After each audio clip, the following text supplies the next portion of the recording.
one of Convoy's core values was fall in love with problems, not solutions. And I think as sellers, especially, we fall in love with our solution, right? But we need to fall in love with the problem, right? What is the actual problem?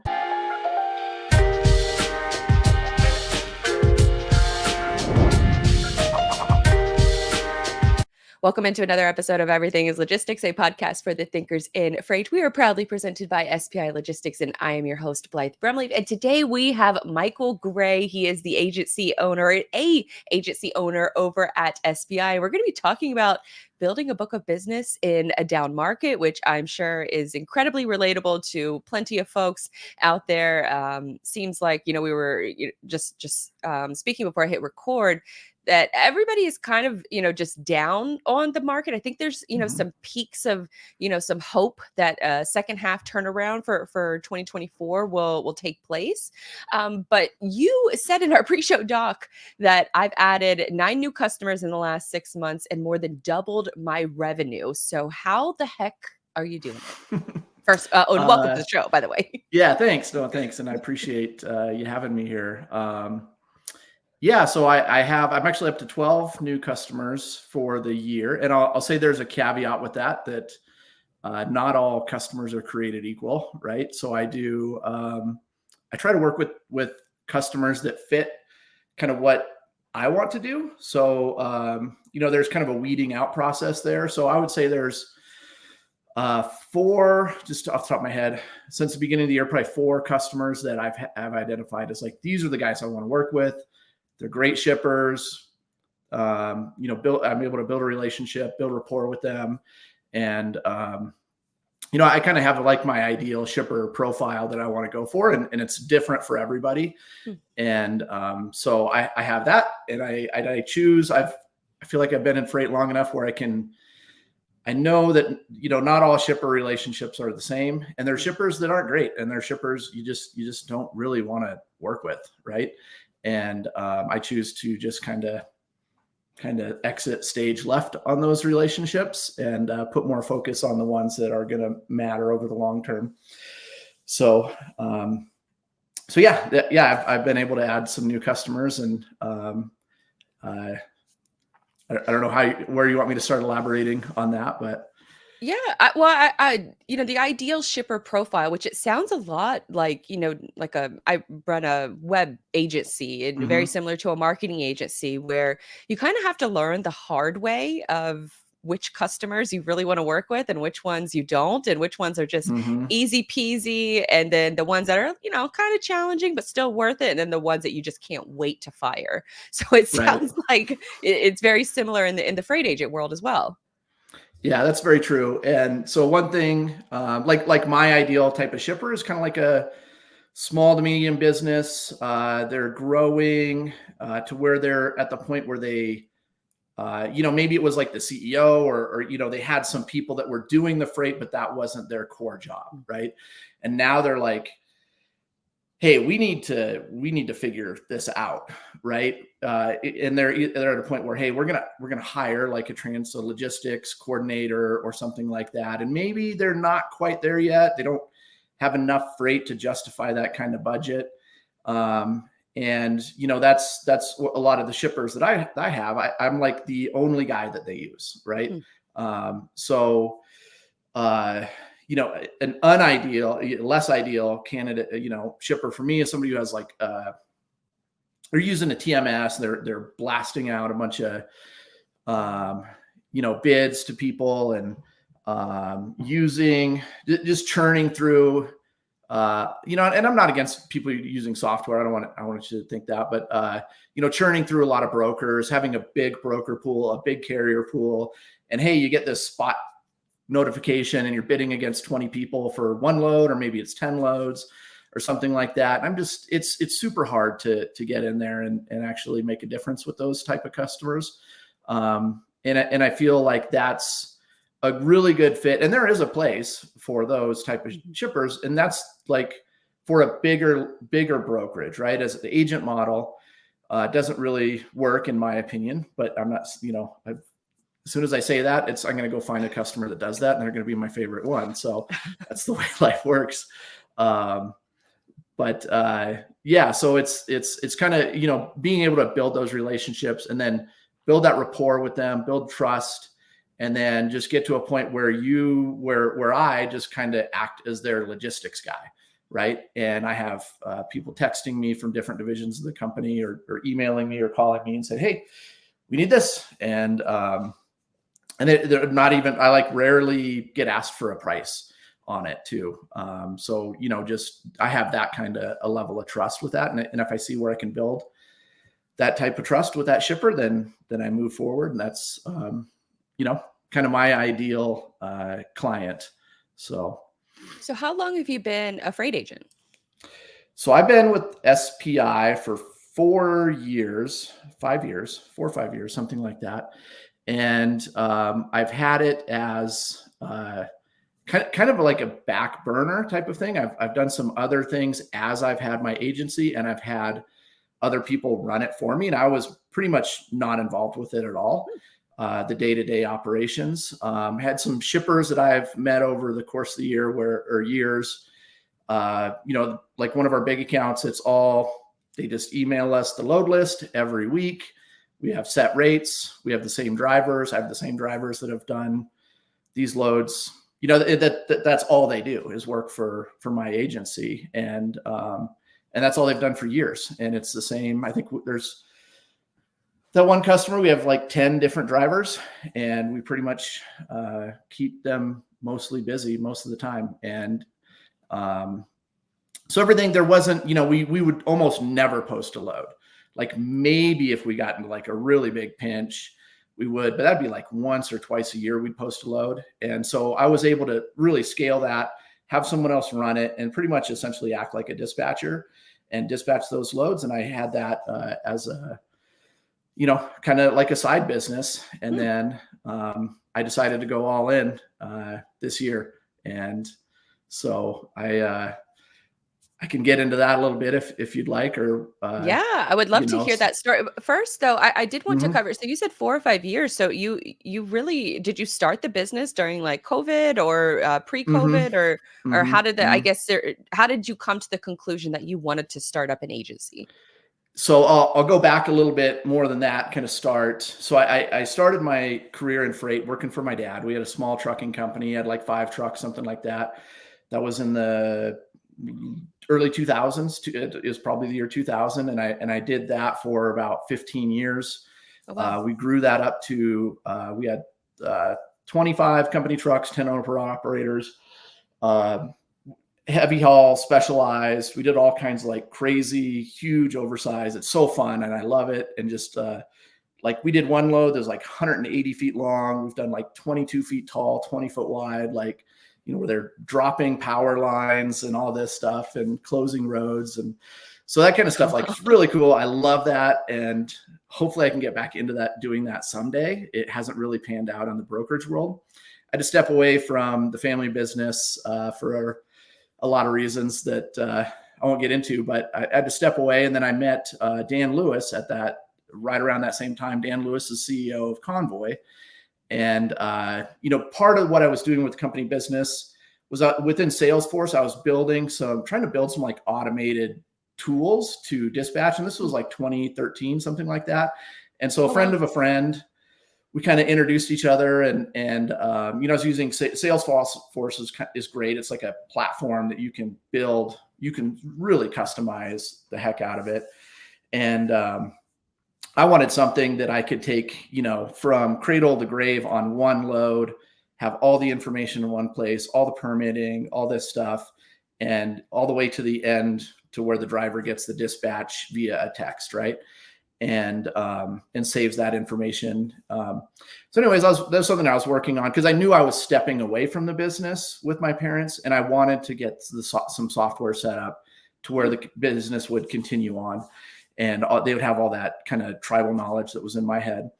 And so anyways, yeah, I met Dan, and I think just my interest in doing what I was doing, and Dan was thinking, this was still, Convoy was still an idea, hadn't even started yet, and met Dan, and it just, the timing worked out. And I just told Dan, I said, Dan, why don't you get, because he was talking about bringing me on as like an advisor or something like that. I'm like, Dan, why don't you just offer me a job?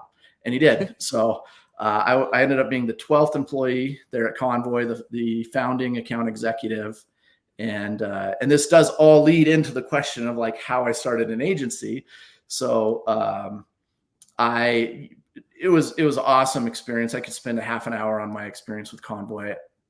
Learned a ton, really changed me, changed how I think.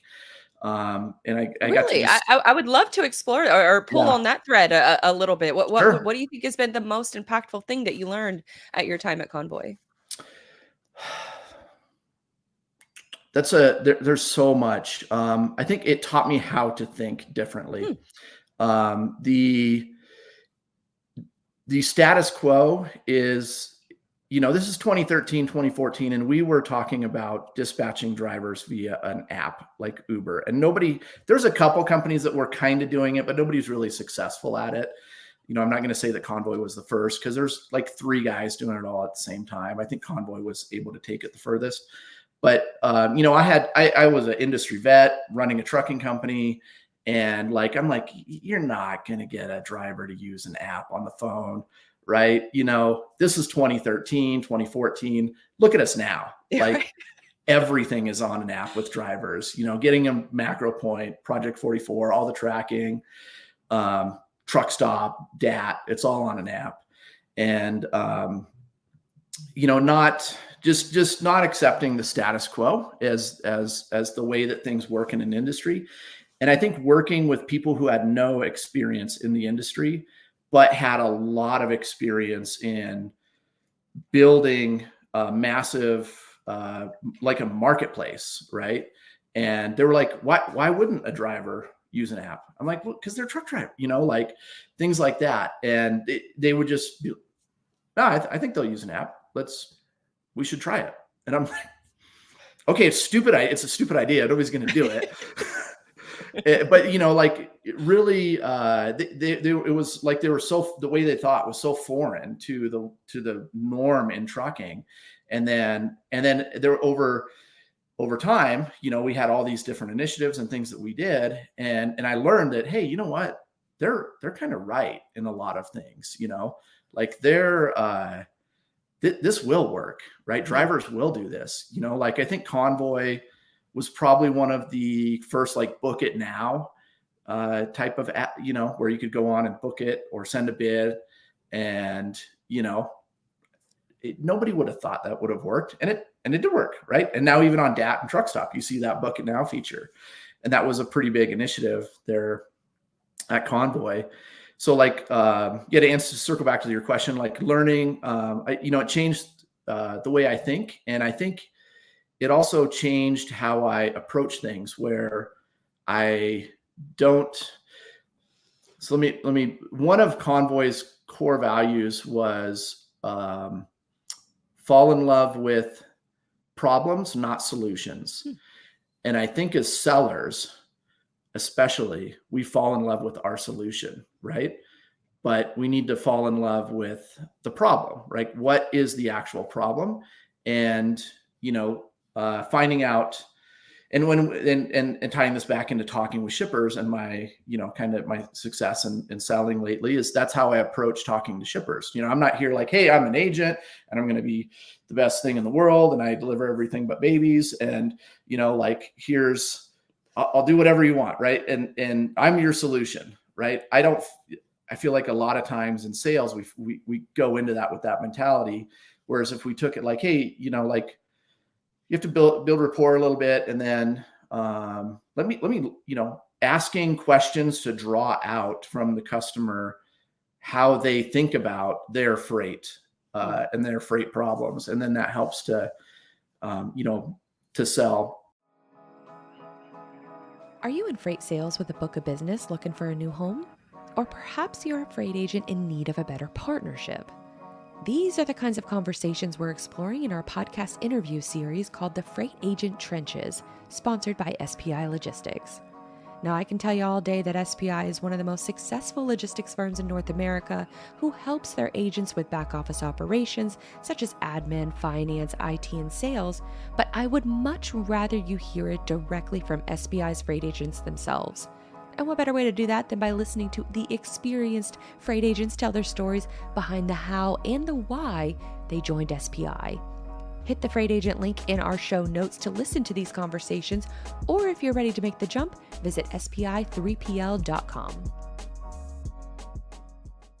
So sorry, I feel like I keep going down little rabbit holes. But, no, I would love to be able to ask a couple follow-up questions, because sure. especially during those early days, you mentioned that, that there weren't many apps around, and that, you thought that it was a challenge to sell the idea of downloading an app to drivers.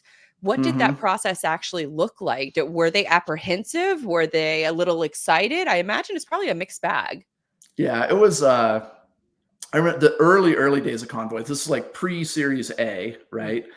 And it might have even been before Convoy was announced that we were Convoy, because we were running as Gray Point Logistics for a while, kind of like undercover or whatever.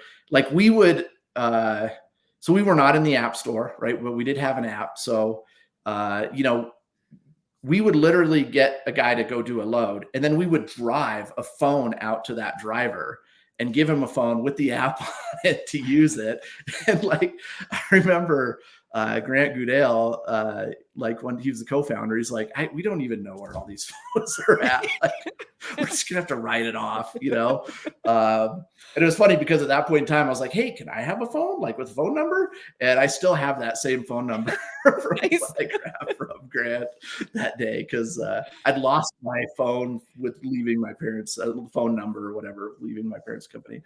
But yeah, so there was there was a lot of unique challenges there, and and then early on, and then on the shipper side, like it was really tough. Like nobody really cared. Like kind of like really, I'd say really early on, pre-Series A, it was tough. Like we were basically selling. I was using some of my relationships that I had just to go get freight, and it was just like, the goal was like, we need freight to test the system. We don't care what it is, and we're okay losing money. And so, just going out and just blasting it out. And then post Series A, it was a different game because we had a ton of inbound interest. So I imagine it was probably a last year or so, it's been a little challenging to see some of the news that came out about Convoy, but then it seems like they have like a happy ending now with the Flexport team. So hopefully it's a little bit of a happier ending. I don't know if it's a happy ending for the stockholders because yeah. it doesn't mean anything to us. Like I should say this, I could care less if they work for Flexport or whatever, like it's too bad. It's such a shame. Like it came so out of left field. And, I'll give you my thoughts on that is, I think that, Convoy, they were so big and they were seeing so much success in their other rounds of fundraising that no one thought they wouldn't be, especially them. The idea that they wouldn't be able to raise another round didn't really occur to them. And then towards the end, they're like, oh crap, it looks like we're not going to be able to raise another round. And that's essentially what happened, is they were unable to raise. I think everybody's like, hey, we gave you 1.1 billion. Like, maybe you should have figured it out by now, or at least be a little further along in your path to getting this towards an IPO. And I think they're just like, we're just not going to give you any more money. So, and no money, everything was gone. So really, really sucked. I think Dan did fight for the employees there towards the end, but at the end of the day, like there's really nothing he can do. And they just had to like shut down like that. And everything happened so fast. Oh. So I had already left. I'd been long gone from Convoy since then, but yeah, I definitely seeing all that stock go bye-bye and be meaningless. it was a peaceful week for a lot of people. I wasn't part of a stock deal, but I was part of a company closure when it did Hmm. close down, and I just remember it, sort of very much similar to your point. Like it happened quick.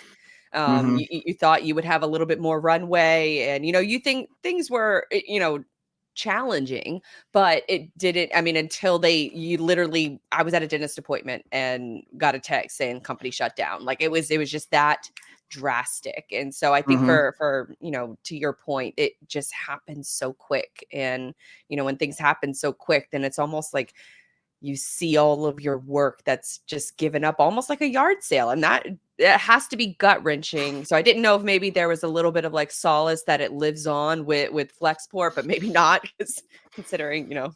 I'll reserve my honest opinion about that. So. Well, at least I will say I actually keep a little convoy, like a slap bracelet. They Yay. gave these out at one of the parties, and so I thought they had great merch. So They they had did, great yeah. merch, It great was such a people. fun company and so many awesome people. And I have people that I will know there for the rest of my life. And I just texted with someone that was, he was one of the first 20. I was just texting with him last week, and he's got his own, awesome freight tech company that he's launching. And so it's just super cool. And it's so cool to see the Convoy alumni, like what everyone has done. There's so many different, there's just so many super smart people there. And here I am, just like some trucker guy, like okay, like I felt so out of place so often around there. But just awesome people that are just, the way that they think is unique. And I think that it's hard to see to understand that without really being a part of something like that, and how unique the way that they think is, and how just brilliant they are. I remember, I'll show you a quick story. I remember one time I had I thought this was like a brilliant idea, and I had made like PowerPoint, and one of the he was head of product or something, I don't remember, but just I think he came from Uber, was a high up at the original Uber guy. And man, I thought, I was like, man, this is like going to be the greatest idea. And I sat down in a room with him and shared my idea. And he asked me like 3 questions. And I was just like, I'm just going to go back to my desk now. What were the questions? I don't really remember, but it was like something it just made me think about it so differently than the way that I was thinking about it. And it made me realize that this probably wasn't the greatest idea, or as good of an idea as I thought it was. And, but he did it in such like a humble, like way. But I felt like I was a kindergartner, talking to a college professor at that point in time. And I'm just like, but he was generous and kind. But yeah, and that's, and then just the shutting down quickly and everything, and that kind of led into my next thing. So I left Convoy and I went to One Point Logistics, and that shut down quickly too, and so One Point was part of Keep Trucking, right? Do you remember the whole One I Point do. I was like, why? fiasco? Why have I heard that name before? So Keep Trucking. Okay, so One Point turned into, or was it a division of Keep Trucking? It was a division, parent, child, sister. I don't really know the whole relationship there, but we spun that thing up. We had close to an $80 million run rate within 10 months. And I still believe to this day that Keep Trucking, if Convoy would have had Keep Trucking's data, like it would have been game over. Like the Oh, wow. amount of data that Keep Trucking has, and the ability, how they use that data to predict what drivers next move, and then predict, what they would want as a reload,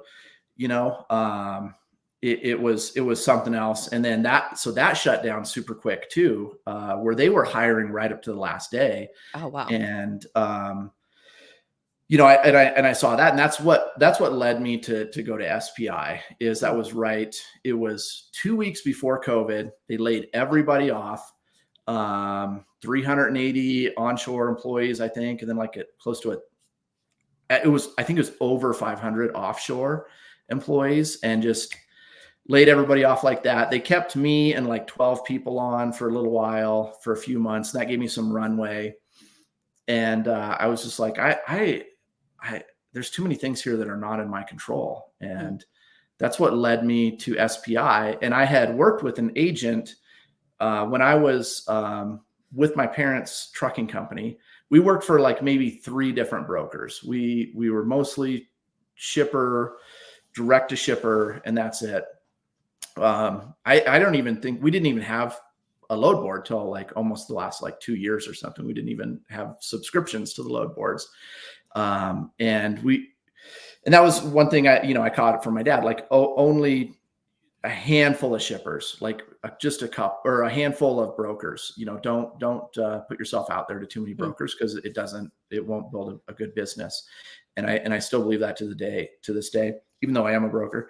But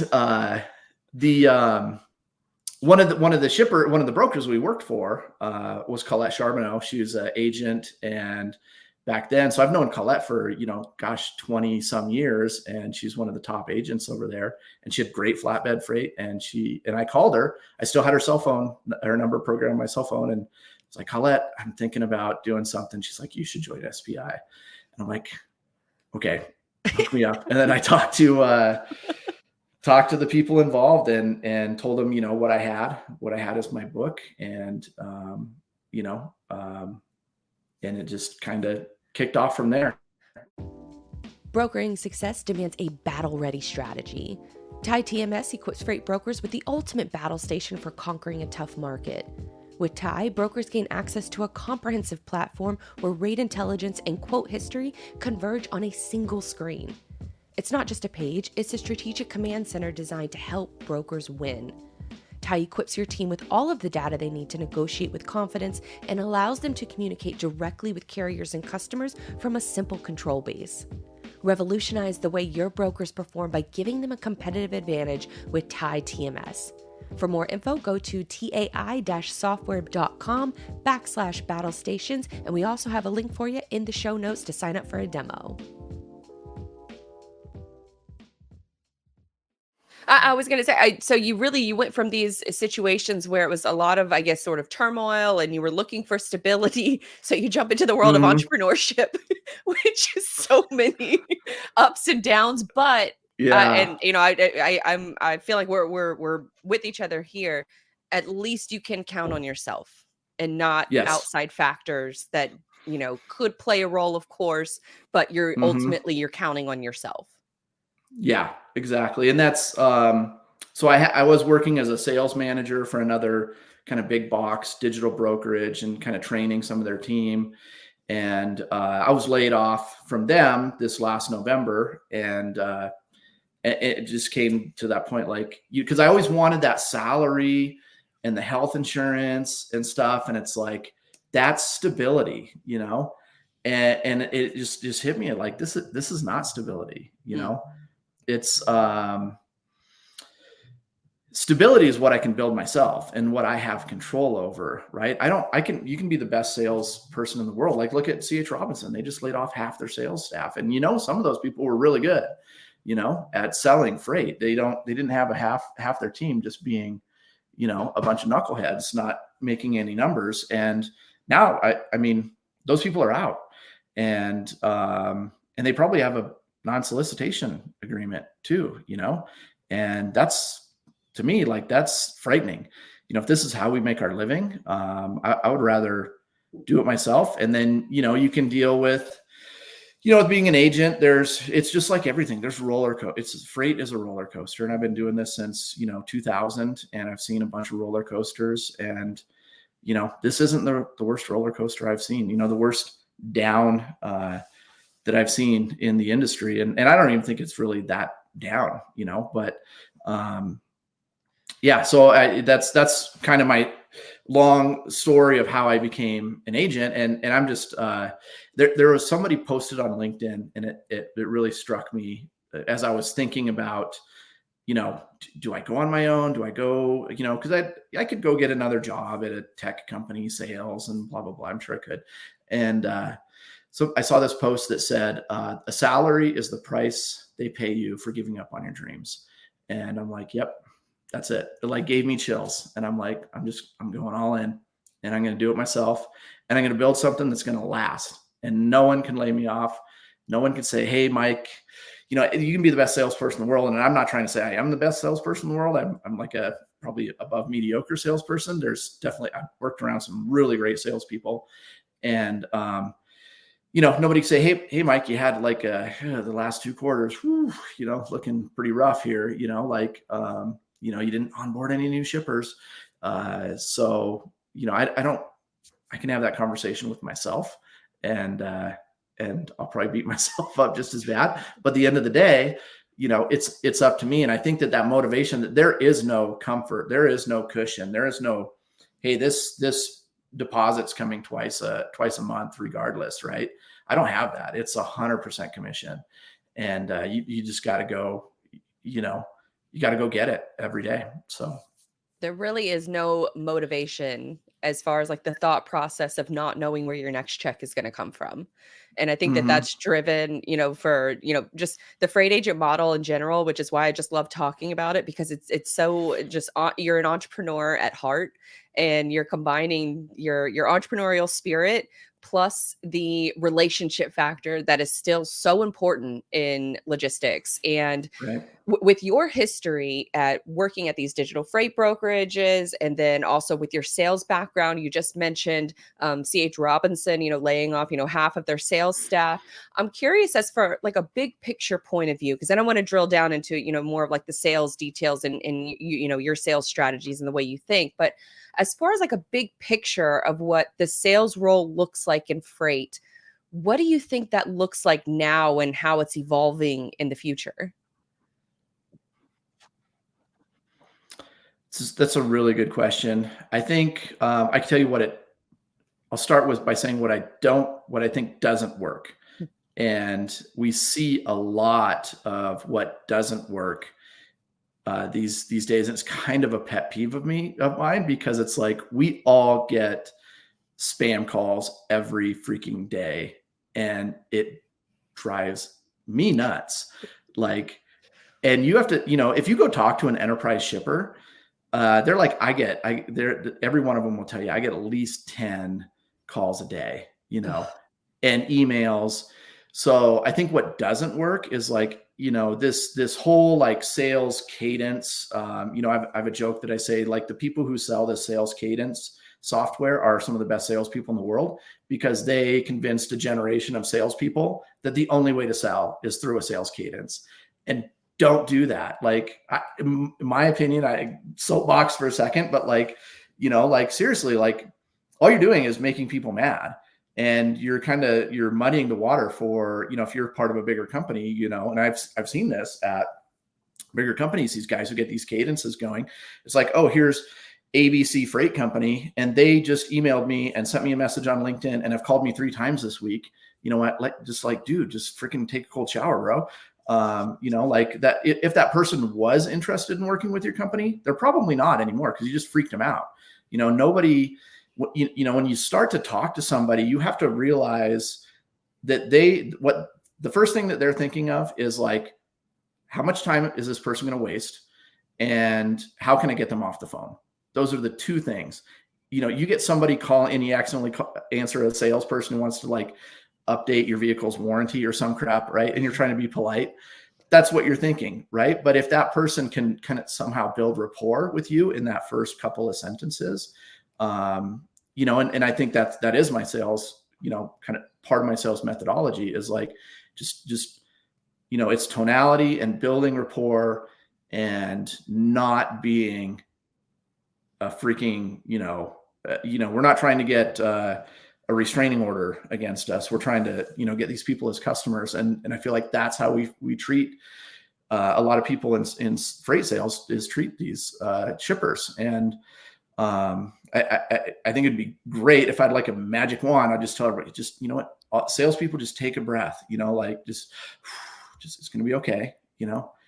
Let's just go try to like really find out what we're good at. Don't sell everything to everyone. and find out what you're good at, and then just stay in that lane and just stay in that area. Yeah, so hopefully that answers a little bit of your question. Well, you mentioned building, because I mean, you think about all of the spam calls, all of the spam communications that these shippers are getting. And so if you're sitting in the sales world, which you are, and you're trying to build that rapport, you're hoping that someone answers the phone, first of all. And then when they actually do answer the phone, what is sort of your go-to way to build that rapport in a short amount of time? So I think you do have a short amount of time, right? And I will say that tonality makes a ton of difference. And there's a lot of training on tonality. It's not what you say. What you say is important and has to be perfect. That's 10% of it. 90% of it is how you say it. And so like I would encourage, anybody who's maybe struggling, like focus on that, focus on how you say things. And then also I think that it's fair to say that we can, you can't know a shipper's problems without them telling you, right? And somebody's not going to just like, tell you, hey, yeah, actually I have trouble on this lane, right?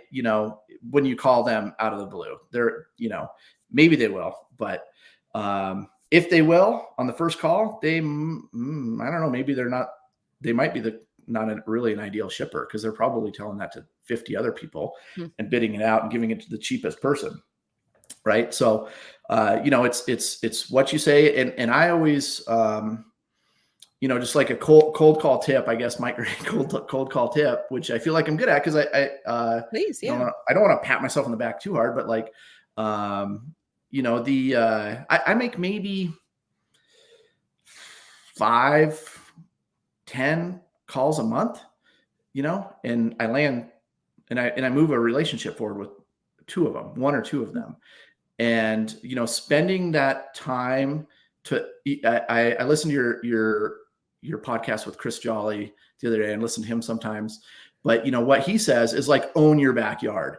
And I really believe in that. My backyard, I live in just outside of Jackson, Wyoming, and there's no freight here. Like there's hardly any people here.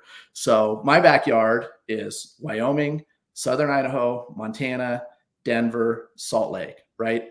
Probably, arguably, the crappiest area for freight in the country. I mean, there's the Northeast, I've heard, is pretty rough. I haven't really dabbled too much up there, but Wyoming sucks. So, find something that you can offer these people, right?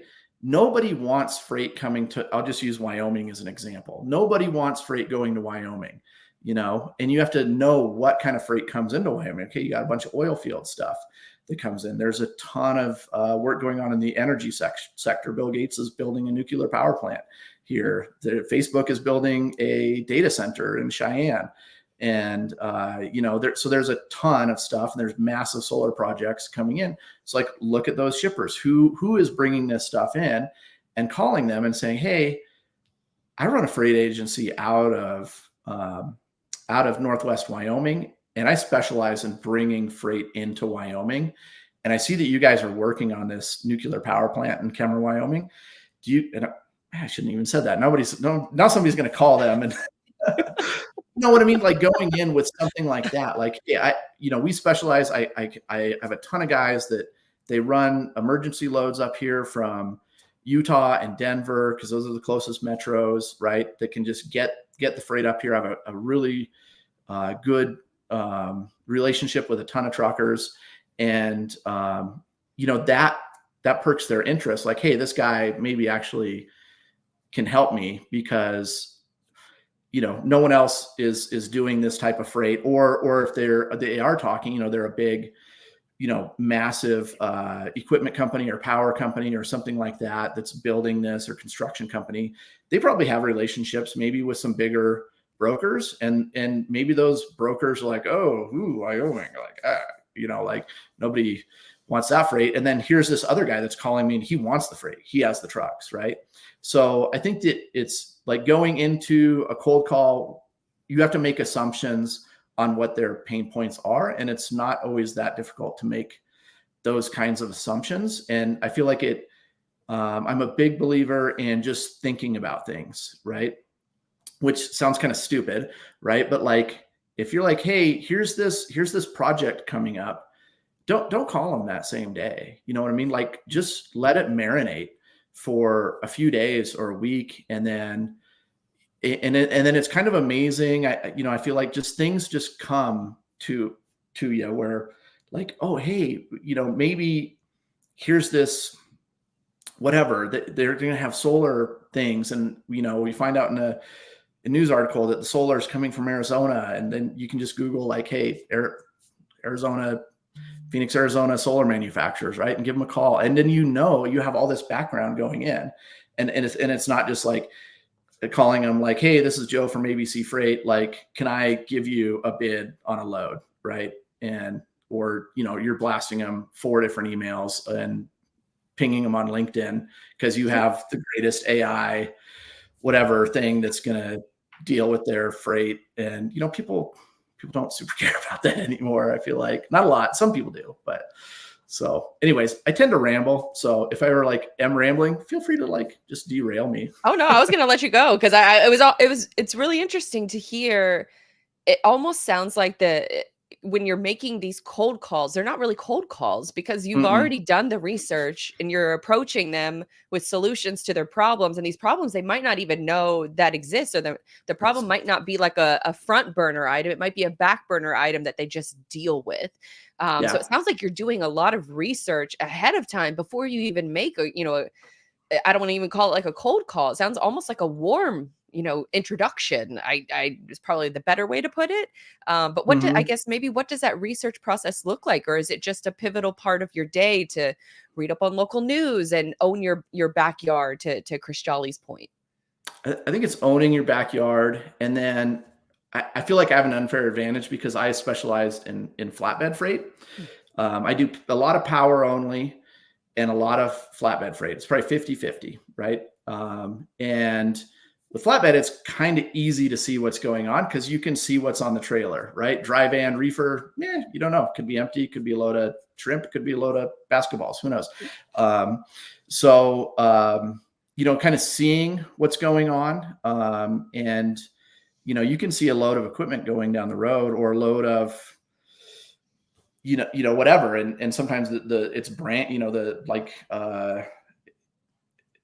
you could see something and you can easily identify what it is. And then it's just, quick Googling, where it's from. And if you see that stuff a lot, so spending time out there also, and then seeing, like power only, like okay, this shipper, I can see that's a shipper owned trailer and there's it's obviously an owner operator pulling it, calling that shipper and be like, hey, I actually do a lot of power only for someone else that's in your neck of the woods. And we have extra capacity and we could use some additional loads. Sometimes do you guys ever struggle? And I also see that you guys have loads coming to whatever fill in the blank tough area to get freight to that nobody really wants. Like, go in with that, lead with the hardest thing. And, you'll at least perk their interest.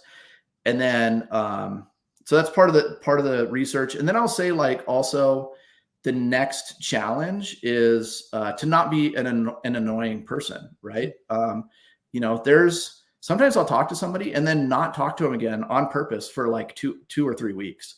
And, you don't like the follow up or, just don't send, it's everything's different for everybody. This works for me, and then just building where you see that you've perked their interest. And you can tell by the way someone reacts to your phone call that you've perked their interest.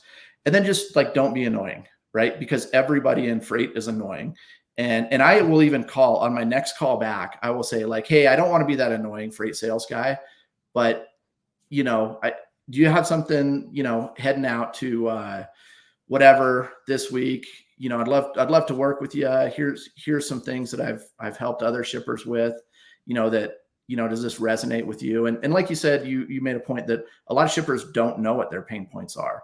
So asking some good questions and, kind of just shutting up and letting them talk is golden, right? Don't try to like impose your solution on them, but just ask questions. And, if you can get them to talk, and a lot of people will open up and tell you some things. And then you could be like, hey, and I think it's really valuable also to say like, hey, I'm probably not the best guy for that, but you also mentioned something else, and I might be able to help you with that, this other thing, right? I'm using generalities there, but I'm a fan of like telling people I'm not your guy for that. And there's a lot of things I'm not the guy for that. Like, I'm not the guy that's going to go, necessarily do like, I'll tell you, I had a frozen fish customer, and coming out of Los Angeles, a couple drops going across the country. And I'm just like, dude, I'm not your guy for this. Like, I'm sorry, so go. I appreciate it, but like, go find, there's guys that are good at this, and I'm just not very good at it. And I'm sure that makes it you very endearing to that person and makes them trust you more. So, it worst case scenario, if they don't, or if they're not responsible for hauling frozen fish anymore and they go somewhere else where it's a better fit for you, then you're probably going to be the first person that they call, which now it's almost, that this relationship building is working for you. Yeah. Yep. That's a good point. And I think that the sales process, also, I think we need to look at it in terms of years and not days, months, quarters, right? Because freight is a years long process, and just building that trust, and then it's not really hard to be better than 80% of the brokers out there. It's really not.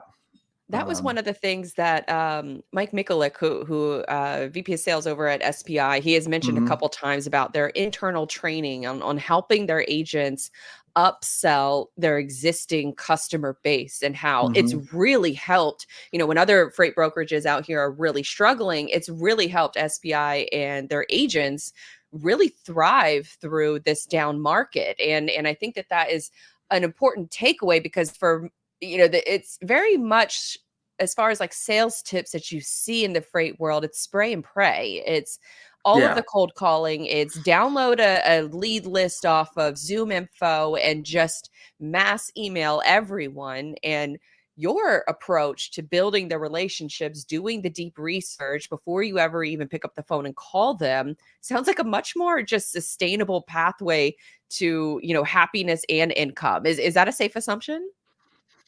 I think it is. And I think it's really tough because I've lived that life in a big box brokerage. It's really tough to do what I do in a big box brokerage, because they're going to be like, hey, well, until you start making your numbers, right? Like when you prove yourself, you can do whatever you want. Everybody leaves you alone until you don't make it for a couple of quarters. Right. But I've seen it where like all of a sudden the CFO is digging into the sales numbers, and it's like, all of a sudden you got the CFO and the CEO have decided everybody needs to make 80 phone calls a day, because that's how they understand sales. And that's how they think sales works, is it's just a numbers game. And you can say it's a numbers game, but it kind of is, I guess, if you do enough. Right. I throw enough crap against the wall, some of it's going to stick, but it's still going to be crap probably. But the, so with the agent model, I feel like it's easier to do that and to build those relationships, because I can just work on my own terms, and I don't have to answer to, I'm not having a one-on-one with my sales manager every week to ask me what I'm doing and then find out I only made 5 phone calls, then that probably wouldn't go over super well. Right. But, as an agent, you can do whatever you want. And then building those relationships back up. So where do you see, because I think that the digital freight brokerages, especially with Convoy, they really brought to the forefront the adoption of technology inside of a brokerage office. And, especially with AI and a lot of, these tools that are coming to the market, where it seems to almost reduce the workload of a broker. I'm curious as to what do you think the future of freight brokerage looks like? Is it the freight agent Mhm. model? Is it, freight agents and some big box brokerages? Is it a combination of the two? Or how do you see this role kind of evolving? It's yeah, it's another great question. I think that there's just so many different niches within freight, um, that it's hard to make a generalization. Mm. I think with what Convoys has done, and other companies are doing, I think about 50. My opinion, just pulling this number kind of out of thin air, but maybe like 50% of freight can be completely automated. Hmm. And this is something that we focused on in Convoy, and this is how Convoy really did have like almost 100% automation. Like, Hmm. they no human interaction from you know the beginning of the load getting pulled from the TMS auto built and the Convoy system to the billing, like dispatch, track and trace, all this stuff was completely automated over 90% of the time. They were able to obtain almost 100% on a lot of stuff. And then the only thing that where, exceptions, driver falls off, breakdown, whatever, that was most of the other, 10% or whatever that required a human interaction. And how they did that was, and this is why I think, a good portion of the freight can be automated is, you have to look at all the major metros within the United States, right? Especially or maybe I should call it freight hubs, right? And I think Convoy identified 60 of them or something like that. And I feel like I'm not giving away the secret sauce here anymore, because you know what, Convoys, I don't even know what they're doing. They're Flexport now, so I have no allegiance to Flexport. But you have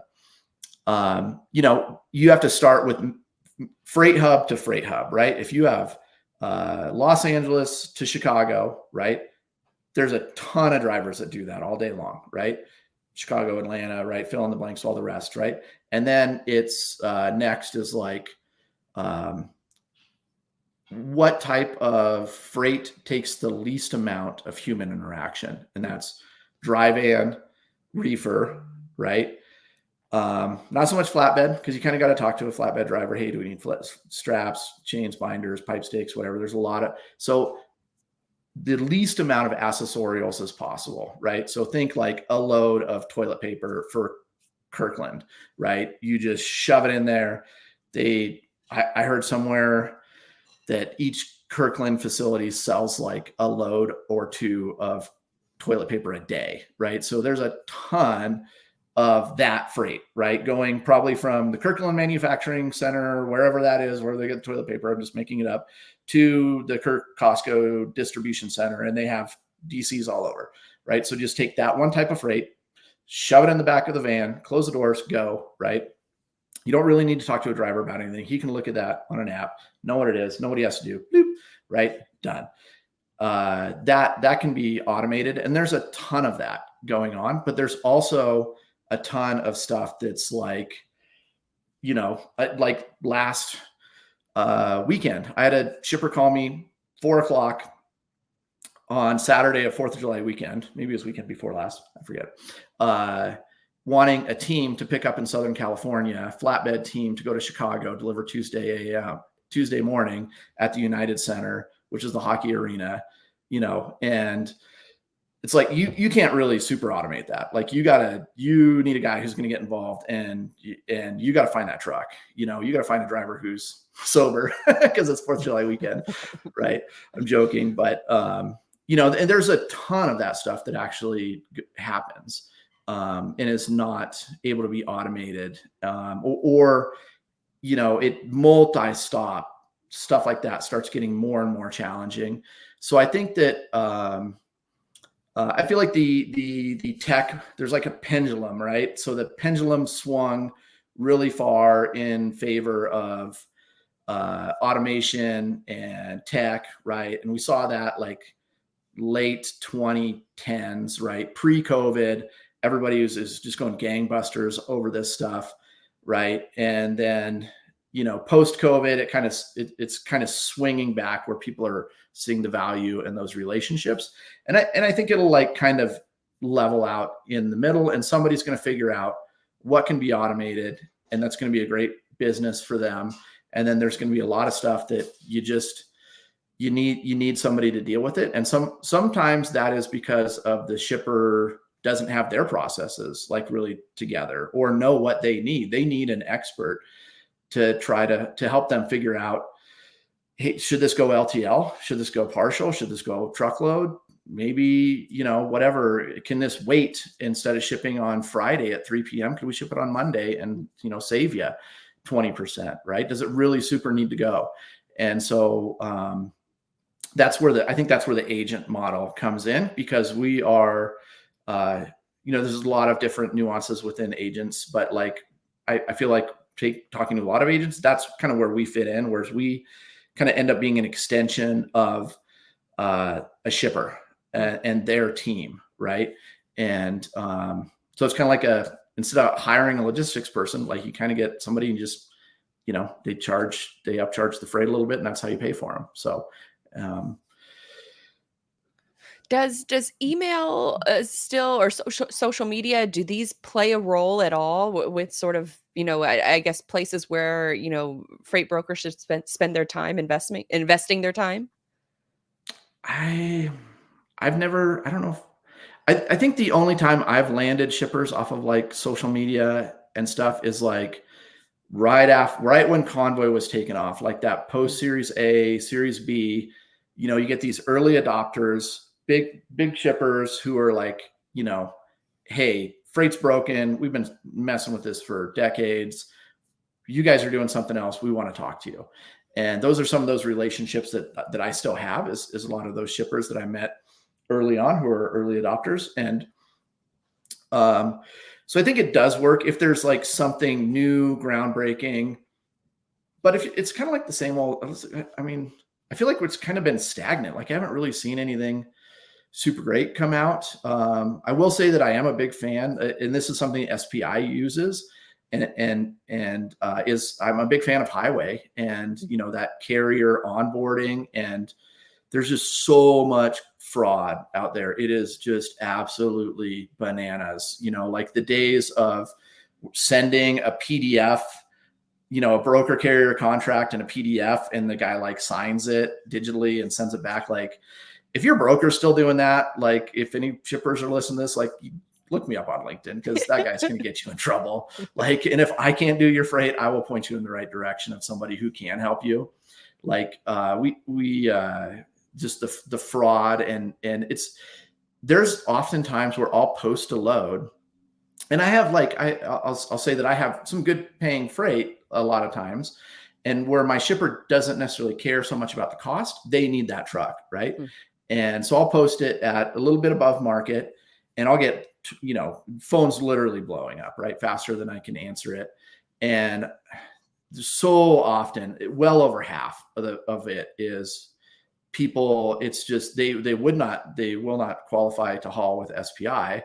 And, so that therefore there's like something wrong. Like when you look into the insights and Highway, like, hey, this person has, 5 MCs at this IP address, and that's a super big red flag. And, as an agent, as, a rep, I feel like I'm representing the companies that are hiring me when I'm out there hiring trucks. Like, sure, I could probably go get one of those guys onboarded, maybe not through SPI, but if I was through somebody else, because SPI won't, they have blocks and standards. But hey, maybe I could go make $1,000 ripper on that load and hire some guy who's just a schmo and hopefully gets it done. But, that's not, looking at the long-term play. So, with the technology, there are a lot of things that are coming into play. And I feel like fraud is kind of like the next big thing. And I think fraud is moving more across the country and, outside of like the port cities of LA, Houston, Savannah, New York, right, where there's always been a lot of fraud, freight theft and stuff like that. And it's just all over. And I'm sure a lot of shippers see this as well, where you just get people who they're calling you that are probably obviously fraud, So yeah, I think there's definitely still a play for tech, and and then all of the things, the tracking apps and stuff like that. Like I track almost every load, and it's those things are like it's kind of table stakes now. And so the industry has changed, and I think it will continue to change, and we'll see where this next revolution comes from. But yeah, so I guess circle back to your original question, unless there's something like really big that shippers haven't heard of 100 times already, like social media, like you're probably not like getting a lot of shippers on by doing that, in my personal opinion. Yeah, I think it depends on the platform. I think that the sort of the famous marketing answer is like, it depends. It depends on the person, it Mm-hmm. depends on their Mm-hmm. message, it depends on the people that they're trying to reach. Or there's a lot of different factors that are going into play there. And so it could just be a situation where you just need to focus maybe on the research and the relationship building side of things, and then you can use that experience to funnel some of those social media postings and some of those social media messaging, and Mm-hmm. maybe you can attract similar shippers to your point, I think, that you were making earlier in the show. Last couple questions here. If you are a freight broker and you are thinking about becoming a freight agent, what would be some pieces of advice that you would give to folks who are thinking about taking the leap like you did? Um, I would say you really have to take an honest look at yourself, and if you can handle it, like being commission only and not knowing where that next check is coming from. Like if you're just starting out, I was able to give myself some runway, and have some other things going on to build my book. So I did create a little bit of safety for myself in that aspect. But depending on how you're thinking about doing it, if it's going to be your sole source of income and you're the only breadwinner in your family, that's it's a lot of stress. And so I would say making sure you have some runway is huge. I would say minimum of 3 months, maybe 6 months. Things don't always work out, as well as you think they're going to work out. And if you have some shipper relationships, make sure that those are going to be transferable, right? Whether it's through back solicit, if somebody's actually going to mess with you about that, or you can talk to a shipper all day long, and they're like really really evaluate what that relationship is. And I don't think it's honest to go take a customer away from somebody that's a good customer, but yeah, so yes, and then if you have that level of comfort, like, and you feel like you're the person who's actually not gonna, like, I mean, you gotta have an attitude where you will not give up, right? And that's the way kind of my mentality is, my mind frame is like, I'm the breadwinner for my family, and my wife and I, we have a big family, and like I'm it, like I'm the reason why there's food on the table. And so I can't, like, I don't golf, I don't do, I work and family, and that's it. And and then also, when you start getting successful and having, building that book of business, is don't get comfortable, because there's rarely any what I'll call new business out there. Like some shipper just he magically appears, and all of a sudden you're going to be their guy, and they're going to have 50 loads a week for you to go broker. Like that doesn't super happen all the time. You are taking freight away from your competition, right? There's an incumbent broker, an incumbent carrier over there, and you got to be better than them every freaking day, and you can't rest. And and that's why I say it's not super hard to be better than 80% of the brokers out there. And I feel like that's where agents we do have an advantage over that. And and also say where we have an advantage over a bigger brokerage or even a medium-sized broker is, I'm carrier sales, I'm shipper sales, I'm not the billing and AP and AR, but, like SPI takes care of all that stuff, but I'm shipper sales and carrier sales. And I talk to all of the carriers, and I can tell them exactly what's going on with the shippers, and where, let's say somebody calls you, I had a call last Friday at like 4 p.m. on a Friday out of Denver, going to middle of nowhere, Wyoming, and I was not the only broker. And this is a new customer I'm, trying to build trust with. And I was not the only broker working on it, but I was the one that found the truck. And, because a lot of anybody who's worked in a big box or bigger brokerage, what's going to happen when you're the sales guy and you call your carrier sales team and be like, hey, I got a load out of Denver that goes to, middle of nowhere, Wyoming, town with population of 200 people, that they want delivered on a Saturday. Most of the time, the carrier sales people, they're going to like, no, like just take a hike. Like, you're insane. We're already drinking beer. And, but those are the type of things that you do. And then you cover that, and then just like keep that, that high level of service, and then like over communicate on everything.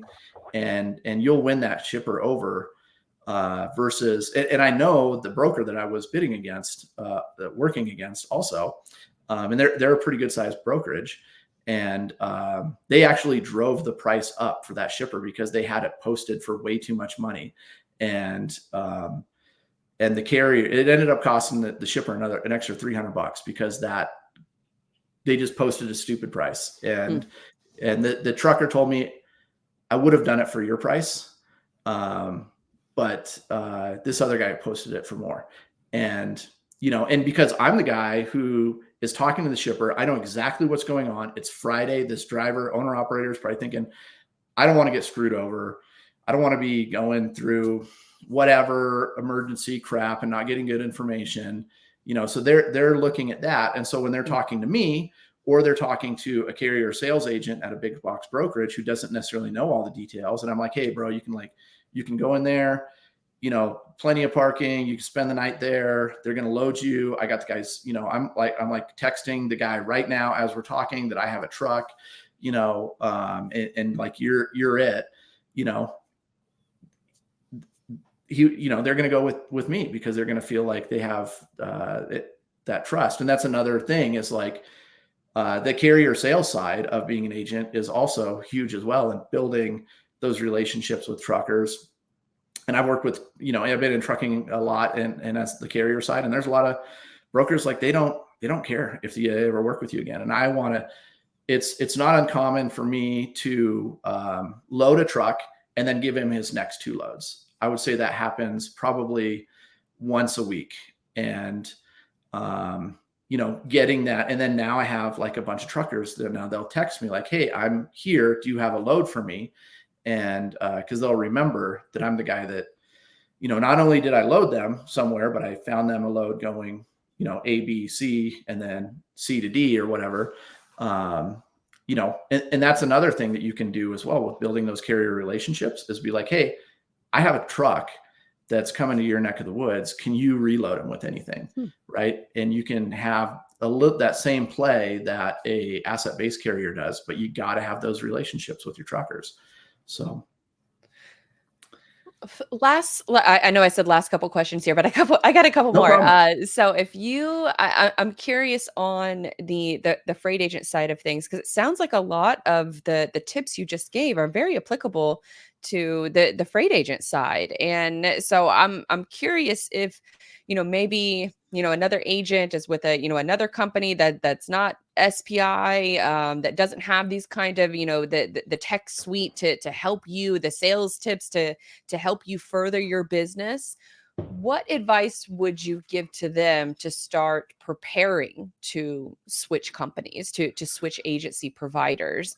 What sort of insight would you give them to make that process a little bit smoother?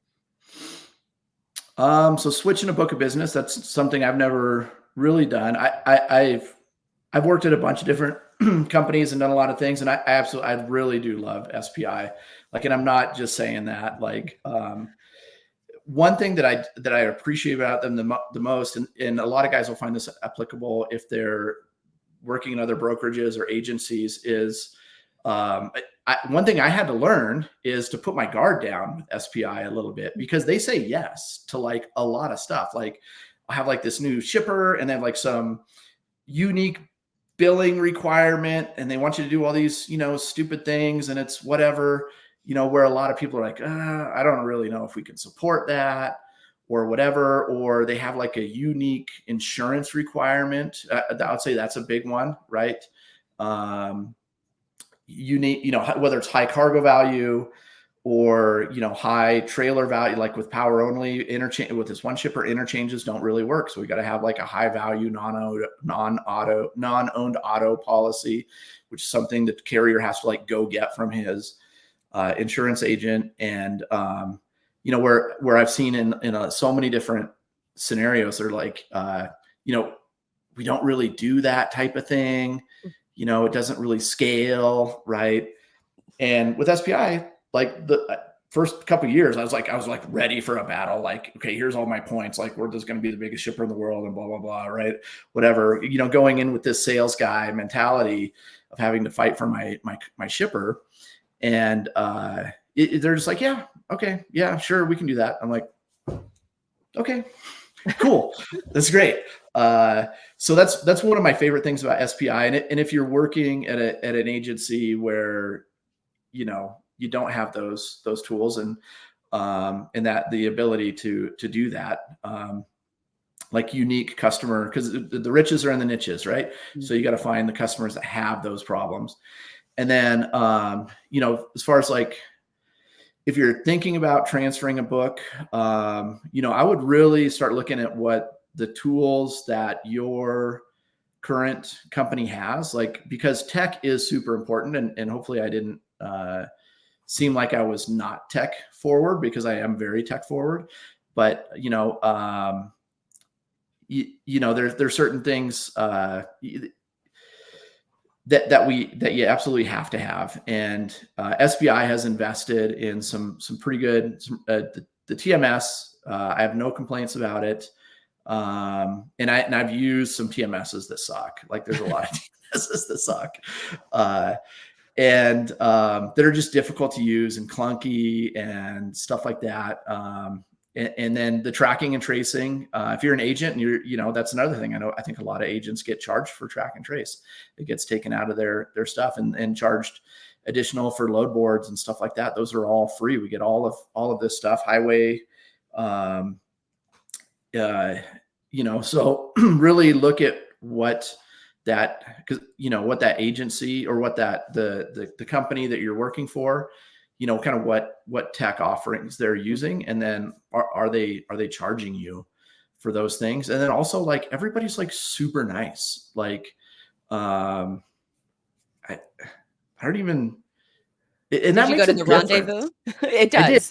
I did. Yeah. Yep. I made the CEO club this year. And, oh, nice. Congratulations. Which, for folks who may not be aware, SBI hosts a rendezvous every year where they bring all of their agents together. They have a big awards ceremony. They do training. They do, it's basically like a 2-day kind of private conference for all of the agents. I went last year and it was so much fun. It was so great to meet a lot of the agents in person, and they really wine and dine you. That was it was nice. A great experience, and to your point, a lot of the people are just so nice, and we had the pleasure of talking to a lot of them on this show. And it's not just the agents, it's also the executive team too. And I think it really shows that there's not that sort of maybe like in-house competitiveness with like the in-house brokerage team competing with the agents. And so there's not that level of kind of like distrust or competition. The executives are there and the support team is there to support the agents. And so even the agents will support each other too. So I just, everything that I've heard, everything that I've personally experienced, happy to, have them as, the title sponsor of this show, because I don't just say it because they're the sponsor of this show. But they genuinely are people that, I always like to pride myself on doing business with people I would have dinner with and enjoy that dinner. And I've had Right. several dinners Mhm. with the, the SPI team. And so just, I guess, put that into context. Okay. My for real last two questions. What Okay. advice would you give to the sales folks, whether it's freight agent, freight broker, that are struggling in this market? And then, I'll save that last question, which is like where to find you and your work and all that, which, of course, like, Mhm. we'll put that in the show notes as well. But for those people who are struggling with sales right now, what advice would you give them to sort of survive this, the storm that we're kind of in now of the down market and, prep for the upswing? I I replied to somebody on LinkedIn this morning who said something about this being a super tough market to sell in. And I said, there's always two reasons not to sell. And one is it's a down market and shippers aren't onboarding new brokers, right? Two, it's a hot market and we can't cover the freight we already have. So we can't bring on any new shippers, right? There's always a reason not to get out there and sell. That's our job. That's what we do. And it's a craft. And I think that, like I said, technology has kind of taken that place of that craft and building those relationships. I would say advice is just read a ton of books. I wasn't born knowing anything. I'm a very much a self-study type of person, and I've probably read 100 books on Oh, sales. wow. And Anything that sticks out? I'll give you a tip on reading sales books. Skip the first two chapters because it's all a bunch of bull crap about, well, we did this study and we found that the top 10,000 salespeople have this and this and this in common. And, we were the first people in the world to ever discover anything like this. And you should also take our training course, right? So that the first two chapters, a bunch of bull crap and patting themselves on the back. So just skip it. And don't take the class, just read the books. And I'd say with books, like just find, maybe start with some of the older sales books. So, like I'm talking like Brian Tracy and trying to think, of course, the Dale Carnegie, right? You got to get those basics. And, sales isn't a trick or, nobody cares about your commercial. You're going to call them and say your 30-second commercial. Nobody gives a damn. Like, just like learn how to like interact with other humans, and I'm a human and I talk to humans all day long, when I'm, building rapport with them as a customer and a shipper, and the same goes with drivers. And just slow down. Don't be nervous. Just be yourself, be relaxed. And I would say, like with tonality, like Jordan Belfort, who is the Wolf of Wall Street guy, he has some super good stuff on tonality in his book. I forget what it's called, but he probably has a couple books. But there's one where he really pings on tonality. And there's a ton of like YouTube, and then like YouTube, like you can honestly like learn. I'm convinced like you can learn almost anything on YouTube. I co-sign that. Yeah, like you don't even bother going to school for like sales school and stuff like that. Just read some books, spend some time on YouTube, and then give yourself time to think. And then also like allow yourself to fail. It's okay if like somebody says, "Hey, screw you, never call me again," and hangs up, but I feel like you'll get less of those the more kind of real human you are, and just going in to that conversation where you actually are maybe a little bit even excited, and people are going to feel that excitement. Like, hey, I can actually help you. Like I do this, do you guys have this type of a problem? And, they're going to feel that, and they're going to know it's genuine or not, and everybody has their thing. Mine is kind of Mountain States, flatbed, and power only, and Southwest also. And, hey, somebody's just going to nail it on like, frozen crab and lobster out of the Northeast. Right. And that's going to be their thing. And they're, go call those fisheries be like, hey, I do this all the time. And, and then start with like what you might think is, they're probably having problems going, maybe it's cross border from the Northeast, right? And if you're good at that, like lead with that. Like, this is what I do all day long, right? And if you don't have that thing, try to get that thing, because, like, honestly, the stuff, the full truckloads of bottled water and toilet paper and crap like that, I mean, it's probably going to be automated within the next 10 years, and it's probably going to be like, and I feel like, in my experience, there's exceptions, but a lot of that stuff is like sub 10% anyways, and as an agent, that's probably not going to super cut it. So you kind of got to look at something where you can be kind of around that 15-20% margin. And, and I'm straight up with my shippers. I tell them I mark it up 15-20%, and every one of them is totally fine with that. Add that kind of value with to your shippers and have that kind of relationship. So yeah, so hopefully that's some advice. And just read, study, allow yourself to fail, and take notes, and just try again. I mean, that's a perfect place to end the conversation, because you've dropped a lot of gems. And I think, just to sort of, land the plane a little bit here, it's building those relationships, not forgetting about them, doing the research, also giving yourself a little bit of grace and giving yourself time to learn and perfect your craft. You're not going to be good at it right away, but if you come into the situation prepared and well researched and willing to offer solutions, then folks are going to be much more willing to listen, versus you spamming them with 10 different emails and LinkedIn DMs and all the stuff that everybody hates. Right. So this was a lot.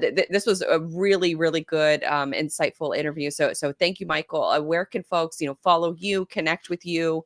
It sounds like you're active on LinkedIn. So where can we send folks?